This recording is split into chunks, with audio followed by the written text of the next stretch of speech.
नमस्कार, मैं हूं राज ठाकुर आपके साथ। आप देख रहे हैं लॉकडाउन डे 6। बड़ी खबर के साथ शुरुआत कर रहे हैं।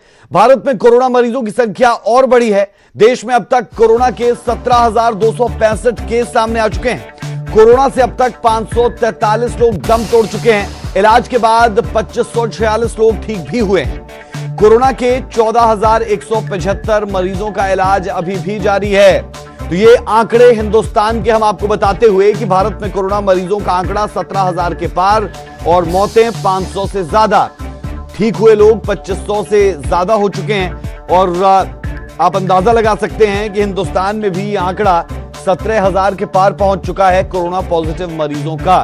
बहरहाल कोरोना से अब तक 543 लोगों की जान जा चुकी है। इलाज के बाद 2546 लोग ठीक हो चुके हैं। कोरोना के 14,175 मरीजों का इलाज अभी भी जारी है। भारत में कोरोना मरीजों की संख्या लगातार बढ़ रही है। परेशानी का सबब बढ़ रहा है। शायद इसका ही नतीजा है कि लॉकडाउन 2 शुरू किया गया। लॉकडाउन 2 का डे 6 आज और 20 तारीख से जो रियायतें दी जानी थी उस पर साफ किया गया था कि वो रियायतें उन्हीं जगहों को मिलेगी जहां पर केसेस कम होंगे। लेकिन पंजाब की तरफ से स्थिति साफ की गई। पंजाब ने कहा कि कोई ढील नहीं। हिमाचल प्रदेश के लिहाज से भी डीजीपी की तरफ से जो बयान सामने आया उसके हिसाब से भी कोई ढील मिलती हुई दिखती नहीं। बहरहाल अब सवाल ये कि इस महामारी से कैसे निपटा जाए, इसके लिए क्या कुछ किया जाए। तो कुछ चीजें जो लगातार कही गई उन चीजों का पालन आपको करना होगा। अगर आप उनका पालन करते रहेंगे तो ये केसेस रुक सकते हैं और अगर सोशल डिस्टेंसिंग ना होती तो ये आंकड़ा कहीं और पहुंच सकता था। मामले लाखों में हो सकते थे। ये आप देख पा रहे हैं कुल केस 17,265, एक्टिव केस 14,175, ठीक हुए 2546 और जिन लोगों की जान गई कोरोना के कारण वो 543 लोग।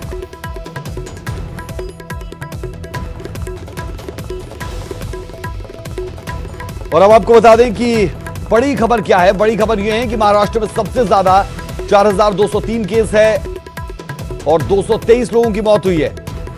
दिल्ली दूसरे नंबर पर है, 2003 केस है, 45 लोगों की जान गई है। गुजरात तीसरे नंबर पर है, 1743 केस है, अब तक 63 लोगों की मौत हुई है।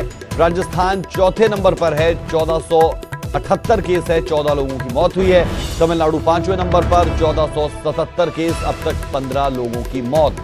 तो ये आप देख सकते हैं ग्राफिक्स के जरिए भी, जहां पर आंकड़े आपको समझ में आते हुए, आंकड़े हम आपको दिखाते हुए कि टॉप 5 स्टेट्स कौन से हैं।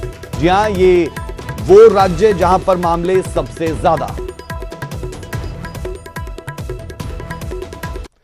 न्यूज 18 पर कोरोना से जुड़ा हर अपडेट हम आप तक पहुंचा रहे हैं। पंजाब से जुड़ी 10 बड़ी बातें आपको बता दें। पंजाब में अब तक कोरोना के 244 केस सामने आए हैं। अब तक 16 की मौत हुई है, 35 ठीक हुए हैं। 24 घंटों में 10 नए केस सामने आए हैं। जालंधर में कल 6 नए केस सामने आए। अब तक 47 आंकड़ा वहां पर हो चुका है कोरोना पॉजिटिव मरीजों का।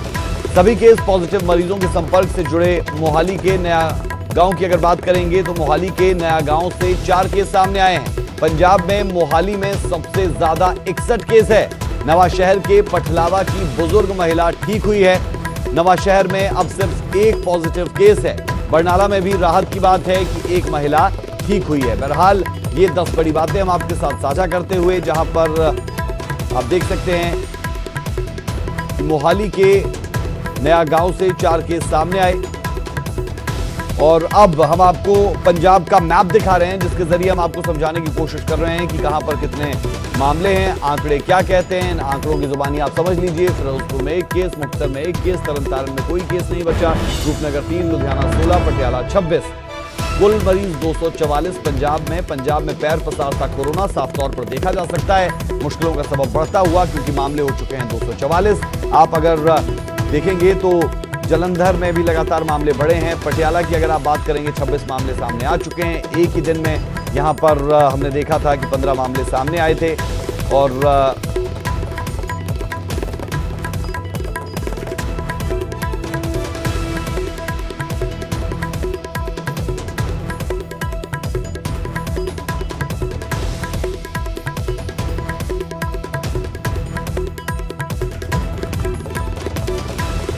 पंजाब में पैर पसारता कोरोना। मैप भी आप देख पा रहे हैं, स्थिति आप देख पा रहे हैं और कर्फ्यू के बीच में लोगों को घर में ही रहने की हिदायत दी गई है। बहरहाल जलंधर, आपको बता दें कि जलंधर भी मुश्किलें बढ़ाता हुआ और जलंधर के साथ साथ पटियाला, लुधियाना, इन तमाम जगहों पर मुश्किलें तो बढ़ी है। इसके साथ साथ फिरोजपुर में भी हमने देखा था कि मामले तो सामने आए।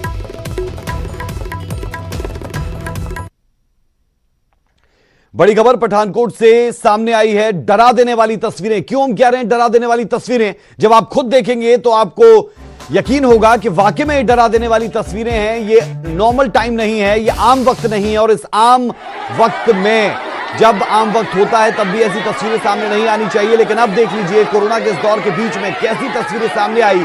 सरकारी राहत के लिए भीड़ उमड़ती है, सोशल डिस्टेंसिंग की धज्जियां उड़ जाती है, जिला प्रशासन के इंतजाम पर सवाल उठते हैं। न्यूज 18 पर डीसी ने कही जांच की बात। ये एक्सक्लूसिव तस्वीरें आप देख ले, जहां पर राशन को लेकर लोग कैसे अब भारी तादाद में यहां पर पहुंचते हैं और सोशल डिस्टेंसिंग का मजाक उड़ा देते हैं। आप लोगों को देख लीजिए और इस गाड़ी को देख लीजिए जहां से राशन दिया जा रहा था, लेकिन राशन देने का भी एक तय तरीका रहना चाहिए। बहरहाल लोगों को भी ये सोचना चाहिए कि अगर वो राशन लेने के लिए आए हैं तो राशन वो तभी खा पाएंगे जब जान रहेगी। जान है तो जहान है, लगातार ये बात कही जा रही है।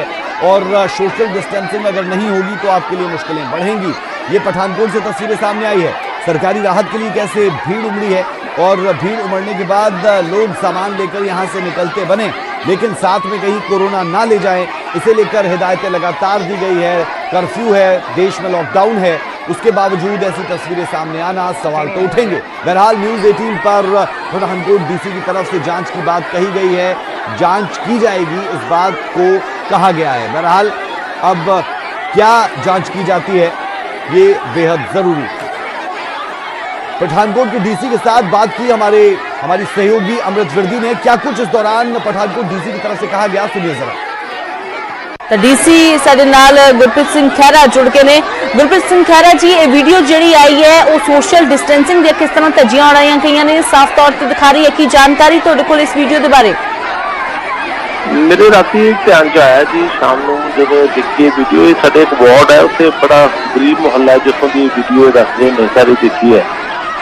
ਇਹਦੇ ਚ ਲੈਪਸ ਹੋਇਆ ਜੀ कि पहली गल शाम को लेट गए है, नेरे जी गरीब बस्ती चो ट्रैक्टर से लग के और सारी चीज़ों को भी असी जो साडा नॉम है 20 पैकेट करके घर च देने हैं ताकि लोगों की नो डाउट सारे को पता है भी इन्होंने हालातों बल्कि कमी है फूड की और हर बंदा जिस तरीके तेरे टुट के पै है ने और ये चीज़ कितने ना कितने लैप्स साडे क्लस्टर पर गया ना जी मौके पर।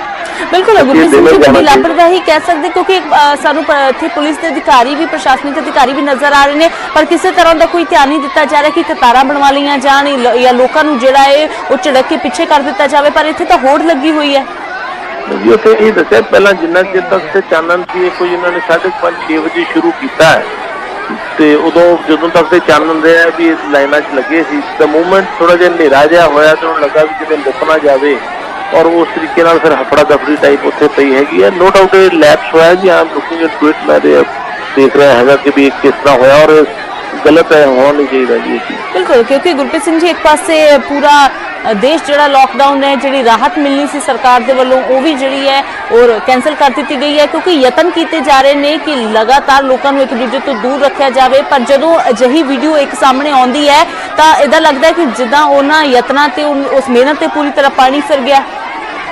जी बिल्कुल, देखो जी दोनों बड़ी एक औखी लड़ाई है। एक बने लोगों को रोटी पानी भी घर देना है, गरीब लोगों की एक महीना हो चुका है और लोगों की भी काफ़ी फ्रस्ट्रेशन है। इधरों जो तुम देना उन्होंने बड़े तरीके के नाल हौली हौली घर जाके बड़ी ना जी सेंसिटिव एक्सरसाइज है और असी इसे तरीके नाल ही कर रहे हैं। कितना कितने जिहड़ा एक इंसिडेंट होया हैगा कितना साडे ऑफिसर की आई थिंक कितना कितने लैप्स हो गया भी उन्होंने ये चीज होना चाहिए। गलबात करोगे गुरप्रीत सिंह जी उन्होंने अधिकारियों के नाल जिहड़े उत्थे मौजूद सी ते उम्मीद करिए कि अगे तो इस तरह की वीडियो सामने नहीं आवेगी। देखो already I am very much serious about it. मैं एडीसी नु सी राती एडिशनल डिप्टी कमिश्नर तेरे इहदे फैक्ट फाइंडिंग कर रहे हैं, इंक्वायरी होर 2-3 घंटे तक और असीं इहनूं सारा नॉर्म जो साडा हैगा उहदे मुताबिक इस तरह नहीं अलाउ करांगे कि किसी तरीके भी नेरे और आ चीज दोबारा रिपीट हो जाए। तो गुरप्रीत सिंह खेरा पठानकोट के डीसी को आप सुन रहे थे, जिनकी तरफ से कहा गया कि हां अधिकारी की तरफ से कुछ ना कुछ लैप्स तो जरूर रहा और ये तस्वीरें वाकई में डरा देने वाली है। सोशल डिस्टेंसिंग को मेंटेन नहीं किया गया, जिसके बाद ये तस्वीरें सामने आई और ये तस्वीरें वाकई में डरा रही है इस दौर में जब कोरोना है और सोशल डिस्टेंसिंग जरूरी। हरियाणा का रुख कर रहे हैं। हरियाणा की मंडियों में गेहूं की खरीद शुरू हो चुकी है। जी हां, आज 20 तारीख है और 20 तारीख से गेहूं की खरीद शुरू।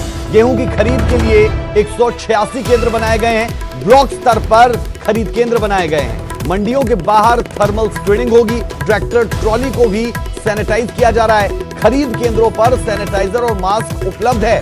तो आज का दिन जरूरी और बड़ा हरियाणा के लिहाज से, क्योंकि हरियाणा में गेहूं की खरीद शुरू हो चुकी है और गेहूं की खरीद जब शुरू होती है तो हम सब जानते हैं कि जो किसान है उसकी तमाम चीजें इस गेहूं से ही जुड़ी है, यानी उसका पूरा आने वाला साल गेहूं की इस फसल से ही जुड़ा है। ऐसे में यह बेहद जरूरी होता है कि जो किसान है उनकी जो गेहूं है वो खरीदी जाए और वो खराब ना हो।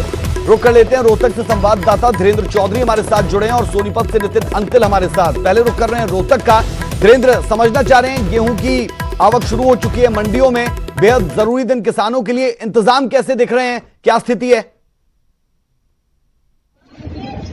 जैसे ही आज से खरीद शुरू होनी थी, आज ही विवाद हो गया है आढ़ती और सरकार के बीच में। आढ़तियों ने साफ तौर से इनकार कर दिया कि वो ऑनलाइन खरीद नहीं करेंगे। मैनुअल खरीद जैसे पहले होती थी उसी तरीके से अगर उसी सिस्टम को सरकार अडॉप्ट करती है तो वो खरीद करेंगे, अन्यथा वो खरीद नहीं करेंगे। इसका परिणाम ये हुआ कि जो आज 25-25 किसानों को हरियाणा कृषि विपणन बोर्ड की तरफ से बुलाया गया था, उनमें से कोई भी किसान नहीं पहुंचा। आप देखिए पूरी मंडी खाली है। हालांकि ये संदेश आढ़तियों ने किसानों को दिया है, क्योंकि सबसे पहले तो किसानों के पास मैसेज गया था कि आप कल अपनी फसल लेके आइए, लेकिन आज किसान नहीं आ पाए क्योंकि उन्होंने उससे पहले आढ़तियों से संपर्क किया गया था किस तरह से फसल लेके आनी, तो आढ़तियों ने इनकार कर दिया कि वो आपकी फसल नहीं बिकवाएंगे, भले ही सरकार आपकी फसल खरीद ले। एक किसान भी हमारे साथ है, इससे जानते हैं सबसे पहले तो दिक्कत क्या आई आपको? हमारे को जी कल फ़ोन करके बुलाया गया था कि आपके सरसों कल परचेज की जाएगी, और अब मैं अपनी सरसों जब लेके आए तो अब उसको ना तो परचेज कर रहे हैं, मार्केट कमेटी वाले बोल रहे सोसाइटी पे जाओ, सोसाइटी वाले बोल रहे हैं मार्केट कमेटी में जाओ। आढ़ती कोई दुकान खोल लेनी है, सबकी दुकानें बंद हैं, तो अब सरसों लेके जाएं तो जाएं कहाँ? तो आज किसानों के साथ दिक्कत है क्योंकि आढ़तियों ने हड़ताल कर दी है। किसान कोई सरसों लेके आया तो कोई गेहूं लेके आया था। हालांकि किसान गेहूं नहीं लेके आए, सरसों लेके जरूर आए थे, लेकिन दिक्कत इनके सामने ये है कि अब सरसों को ना तो आढ़ती खरीद रहे हैं और ना ही सोसाइटी के लोग। तो अब क्या करेंगे आप? ये मार्केट कमेटी का जो गेट पास हमारे को बना के दिया गया है, जिसके लिए कॉल की गई थी, अब सरसों लेके आए हैं तो सरसों बिक नहीं रही है। मैंने पहले तो ये बताओ, जब सरसों ही नहीं ले रही है, फ़ोन करके बुलाने के बाद भी सरसों परचेज नहीं हो रही, तो गेहूँ के कैसे लेंगे ये? बिल्कुल, आढ़ती भी हमारे साथ, आढ़ती एसोसिएशन के प्रधान जी, आप लोगों ने क्यों मना कर दिया? जी सर, देखिए हमारे तो पूरे हरियाणा से जो आढ़ती एसोसिएशन है उनसे एक ही बात हो रही है। हमारे बार जो हमारे साथ मंडियाँ जुड़ी हैं साथ की, सभी का हमारा एक ही कहना है, जिस तरह पिछले साल मैनुअल कार्य हुआ था उस तरह हमें कार्य करने दे सरकार। वो हमारा काम, हम कितने किसान यहाँ पर बुलाने हैं पे हम खुद कर लेंगे। एक आढ़ती अपने 10-10, 5-5 करके हर एक किसान को बुला लेगा। जिसका रजिस्ट्रेशन नहीं हुआ पहले सरकार ये करीब है, जिसका पंजीकरण हुआ पहले इसको लेंगे, जिसका पंजीकरण नहीं हुआ सर तो किसान तो वो भी है, समस्या तो उसको भी है, पैसे की समस्या भी है, उसको बच्चे का एडमिशन भी कराना, आगे लॉकडाउन जब खुल जाएगा और भी बहुत खर्चे हैं, कमाने वाले के पैसे भी देने हैं, तो वो क्या करेगा? वो तो परेशान वो भी तो हमारा तो सरकार से एक ही बात है, ये सर इस कार्य को आप मैनुअल करने दें। तो ये ऐसी स्थिति में हम आज खड़े हैं तो सरकार को कोई टर्म कंडीशन नहीं लगानी चाहिए, तो पहले लेकिन ये भी जानिए कि ये काम सरकार का है और सरकार भी यही चाहती है कि किसानों के लिए चीजें स्मूथ हो जाएगी। बाद में देख लेना, अभी हमारे इस तरीके से चीजें स्मूथ तो नहीं होंगी अगर हड़ताल पर चले जाएंगे। देखिए, सरकार ने एक बीच का रास्ता निकाला था कि 25-25, 30-30, 50-50 किसान रोज आए, और ऑनलाइन इसलिए किया गया था ताकि किसान को सीधे पेमेंट मिल जाए।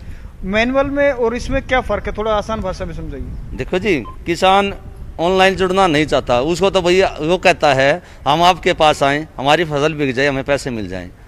सरकार 5 दिन लगाए, 6 दिन लगाए पेमेंट, उसे पेमेंट तो आज ही चाहिए। जरूरत में तो फसल लेके आया है, उसको जरूरत नहीं होता तो अपने घर पे डाल देता किसान। कोई किसान को तो कोई मंथली साधन तो होता नहीं, कोई साधन नहीं था, वो तो फसल का एक माध्यम है। तो उसको जब जरूरत होती है पैसे की, जब भी तो हमारे पास लेके आता है बेचने के लिए, नहीं तो अपने घर पे डालते हैं, सब अपना स्टॉक करते हैं, तो वो धीरे धीरे करके ही मंडी में फसल लेके आता है। जब उसको पैसा ही नहीं मिलेगा, जरूरत पे पैसा नहीं होगा। ठीक है वीरेंद्र, किसान आप बने रहे हमारे साथ। मैं लौटता हूं आपके पास। हमारे साथ सोनीपत से नितिन अंतिल जुड़े हैं। जरा सोनीपत की तस्वीर देख लेते हैं कि सोनीपत में हाल क्या है। नितिन, सोनीपत में क्या किसानों की फसल बिक रही है? क्या जो किसान आए हैं आड़ती उनकी फसल ले रहे हैं, क्या स्थिति है?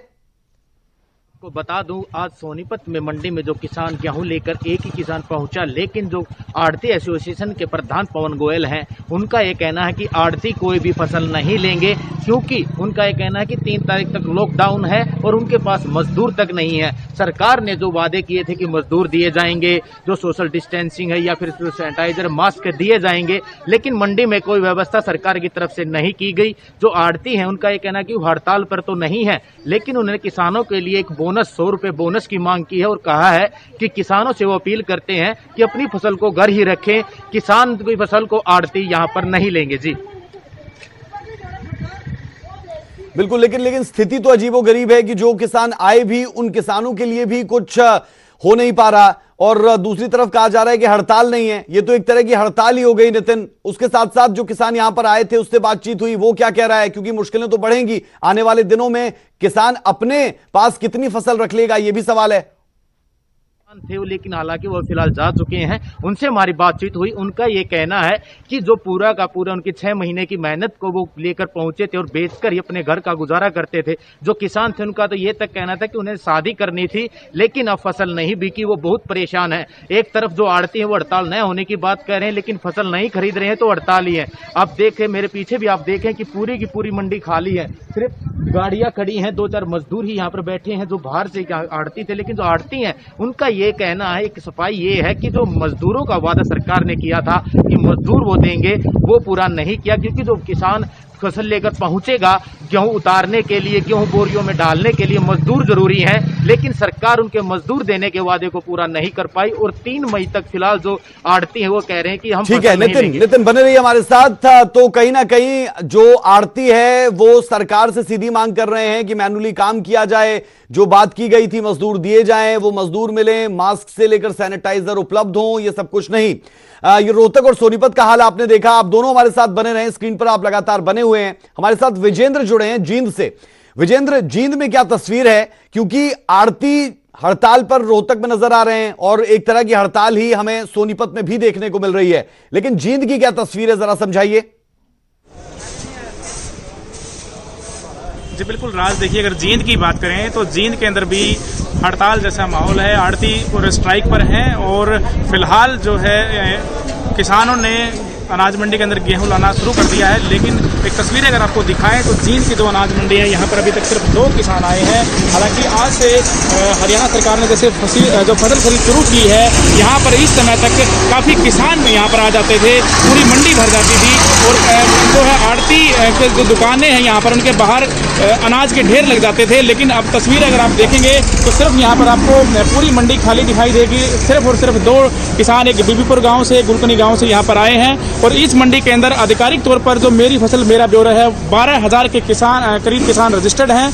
और इसके अलावा जो आड़तियों की अगर माने तो यहाँ पर 25 से 30,000 के आसपास किसान आता है हर सीजन। और 20 अप्रैल तक जो है आधा किसान मंडी के अंदर आ चुका होता है। लेकिन अभी तक जो है, हालांकि जो खरीद है वो शुरू हो चुकी है। आज हैफेड यहाँ पर खरीद कर रही है, इसके बाद यहाँ पर फूड सप्लाई करेगी और हरियाणा वेयर हाउसिंग कॉर्पोरेशन करेगी, फूड सप्लाई करेगी। और इसके अलावा जो है 4 जो एजेंसियां हैं हरियाणा सरकारी वो करेंगी। लेकिन आड़ती अब की बार फसल खरीद नहीं कर रहे हैं। उनका एक ही कहना है, जब तक ये ई टेंडरिंग जो प्रक्रिया है वो कैंसिल नहीं होती, जो आड़ती नहीं मानेंगे उनकी हड़ताल जारी रहेगी। फिलहाल यहाँ पर जो पुलिस के अधिकारी हैं तमाम, वो भी यहाँ पर मौजूद थे, अभी राउंड लगा रहे हैं। डीएसपी रणवीर खरब की अगुवाई में यहाँ पर जो सिटी एसएचओज हैं और ड्यूटी मजिस्ट्रेट यहाँ पर तैनात किए गए हैं, सेक्टर मजिस्ट्रेट यहाँ पर तैनात किए गए हैं। तमाम तरह के यहाँ पर सुरक्षा के इंतजाम हैं। लेकिन अगर बात की जाए तो किसानों ने यहाँ पर अपनी फसल कह सकते हैं बड़ी कम मात्रा में यहाँ पर लेकर आए हैं। हालांकि जो यहाँ के अधिकारी हैं मार्केट जो कमेटी के उनका कहना है कि 35 किसान सुबह आएंगे और 35 शाम को आएंगे। और जो लिमिट लगाई गई थी वो लिमिट भी अब खत्म कर दी गई है कि अगर एक किसान 100 क्विंटल भी लेके आता है तो उसकी पूरी फसल की खरीद यहाँ पर की जाएगी। हालांकि पहले कैपिंग लगाई गई थी, लेकिन अब उस कैपिंग को हटा दिया गया है। इसके अलावा जो भी किसान अगर उसका मेरी फसल मेरा ब्यौरा में अगर जितना मान लिया 20 एकड़ उनका रजिस्टर्ड है और वो 40 एकड़ की फसल भी लेकर आता है तो ऑन द स्पॉट उनका रजिस्ट्रेशन करके उनकी फसल की खरीद की जाएगी। लेकिन किसान अभी मंडी के अंदर आना बहुत कम है, क्योंकि मंडी और के जो किसान है और जो आड़ती है उनका एक अपना रिलेशन होता है, आपस में उनका लेन देन होता है। उसी के चलते या कोई और कारण है, लेकिन फिलहाल जो है कह सकते हैं कि किसान बड़ी धीमी गति से आ रहे हैं। और फिलहाल 2 ही किसान आज जींद के अनाज मंडी में पहुंचे हैं। जी राज, बेहद शुक्रिया विजेंद्र इस जानकारी के लिए। रोहतक से धीरेन्द्र और सोनीपत से नितिन, आप सबका बेहद शुक्रिया अपडेट्स पहुंचाने के लिए। लगातार लौटते रहेंगे आपके पास और हाल जानेंगे मंडियों का, क्योंकि हरियाणा कृषि प्रदेश और इस कृषि प्रदेश में किसान निर्भर करते हैं खेती पर और हरियाणा से ही देश भर में अनाज जाता है। बहरहाल अगली खबर का रुख कर रहे हैं। न्यूज 18 पर कोरोना से जुड़ा हर अपडेट आपको दे दें। हरियाणा से जुड़ी 10 बड़ी बातें आपसे साझा कर लें। हरियाणा में अब तक कोरोना के 236 केस सामने आ चुके हैं। मेवात में कोरोना के सबसे ज्यादा 57 मामले सामने आए हैं। फरीदाबाद में 42 मामले सामने आ चुके हैं, तो गुरुग्राम में आंकड़ा 36 पर पहुंच चुका है। पलवल भी हॉटस्पॉट बन चुका है। अब तक पलवल में 34 केस सामने आ चुके हैं। पंचकुला में 17 मामले सामने आए हैं, जबकि अंबाला में भी आंकड़ा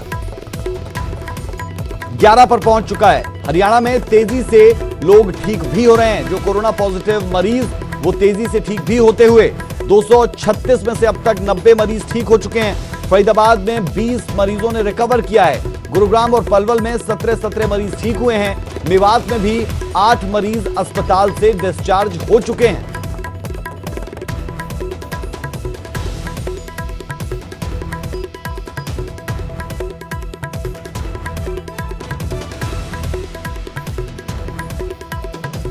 तो अपने दर्शकों के साथ हम साझा कर रहे हैं कि स्थिति क्या है हरियाणा की। हरियाणा के लिहाज से आप देख लीजिए, नूंह में सबसे ज्यादा मामले सामने आए हैं। यह आंकड़ा 57 पर पहुंच चुका है। आप गुरुग्राम को देखेंगे, फरीदाबाद की तरफ नजर दौड़ाएंगे और उसके साथ साथ हाल आप पलवल का देखेंगे तो यहां पर आपको समझ में आएगा कि मामले तेजी के साथ बढ़ते हुए, ये वो इलाका जिसे दक्षिण हरियाणा कहा जाता है, दक्षिण हरियाणा में मामले लगातार बढ़ते हुए नजर आए हैं। मैप के जरिए समझ लीजिए, फतेहाबाद में 1 मामला, रोहतक में 1 मामला, झज्जर में 0, भिवानी में 3, महेंद्रगढ़ में 0, रेवाड़ी में भी 0, पलवल 34, फरीदाबाद 42, पानीपत 5, यमुनानगर 3, पंचकुला 17।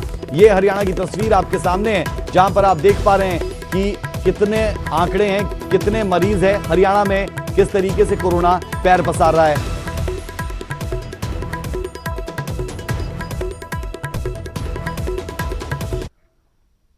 और अब बड़ी खबर, कोरोना से जंग के बीच भिवानी से राहत की खबर सामने आई है। गुरुग्राम जेल वार्डन के परिवार की रिपोर्ट नेगेटिव आई। जेल वार्डन की मां, पत्नी और 2 बच्चों की रिपोर्ट नेगेटिव आई है। भिवानी के रोहनाथ गांव के जेल वार्डन कोरोना पॉजिटिव। जी हां, जेल वार्डन कोरोना पॉजिटिव पाए गए। रोहतक पीजीआई में सैंपल जांच के बाद राहत की बात सामने आई। बड़ी खबर अपने दर्शकों के साथ अब साझा कर दें। कोरोना से जंग के बीच भिवानी से राहत की खबर सामने आई। गुरुग्राम जेल वार्डन के परिवार की रिपोर्ट नेगेटिव आई है। जेल वार्डन की मां, पत्नी और 2 बच्चों की रिपोर्ट नेगेटिव। भिवानी के रोहनाथ गांव के jail warden corona positive. Rohtak PGI से सैंपल जांच के बाद यह राहत की खबर आई कि उनके परिवार के लोग कोरोना पॉजिटिव नहीं है और उनमें कोरोना नहीं है।